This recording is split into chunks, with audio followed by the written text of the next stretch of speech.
Back to news. తొలి దశ polling విజయవంతమైందని కేంద్ర ఎన్నికల సంఘం వెల్లడించింది. కొన్ని చెదురుమదురు సంఘటనలు మినహా పోలింగ్ ప్రశాంతంగా జరిగిందని ఎన్నికల అధికారి ఉమేష్ సిన్హా వెల్లడించారు. ఓటర్లు పెద్ద సంఖ్యలో పోలింగ్ కేంద్రాలకు వచ్చి ఉత్సాహంగా ఓటు హక్కు వినియోగించుకున్నారని తెలిపారు. తొలి దశ పోలింగ్ ను విజయవంతంగా నిర్వహించిన పోలింగ్ సిబ్బందికి ఆయన ధన్యవాదాలు తెలిపారు.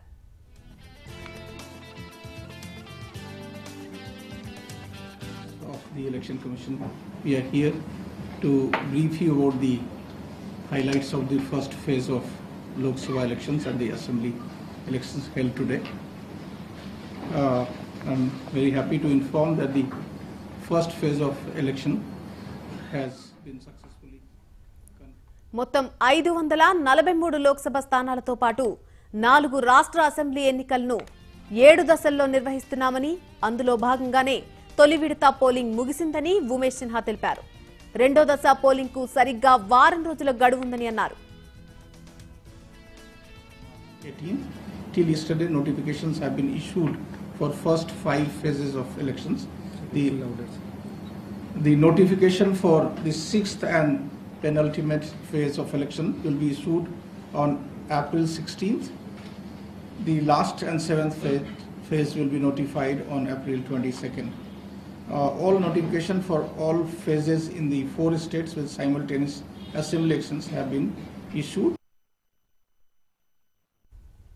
ఎన్నో ఇబ్బందులున్నా లక్షలాది మంది ఓటర్లు, సిబ్బంది ఓటింగ్ లో ఉత్సాహంగా పాల్గొన్నారని ఉమేష్ సిన్హా హర్షం వ్యక్తం చేశారు. 2 కేంద్రపాలిత ప్రాంతాలతో సహా మొత్తం 20 రాష్ట్రాల్లోని 91 నియోజకవర్గాలకు తొలి దశ పోలింగ్ ముగిసిందని చెప్పారు. తొలి దశలో 13.9 కోట్ల మంది ఓటర్లు తమ ఓటు హక్కు వినియోగించుకున్నారని వెల్లడించారు. మొదటి విడత ఎన్నికల్లో మొత్తం 1.7 పోలింగ్ స్టేషన్లలో ఓటర్లు ఓటు హక్కు వినియోగించుకున్నారని వివరించారు. ఇక తొలి దశలో 1239 మంది అభ్యర్థులు పోటీ పడ్డారని ఉమేష్ సిన్హా వెల్లడించారు. 1.7 lakh polling stations across 20 states and union territories. The number of contesting candidates conveys the strength and vibrancy of the electoral system. In the first phase, a total 1,239 candidates were in the fray.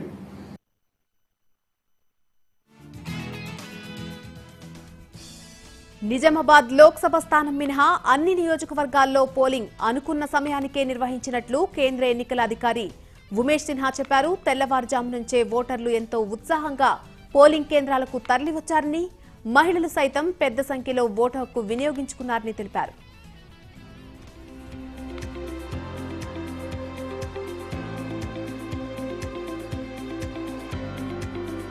Polling commenced at 7 a.m. Except at Nizamabad, which was at 8 a.m. and it closed at various time frame depending on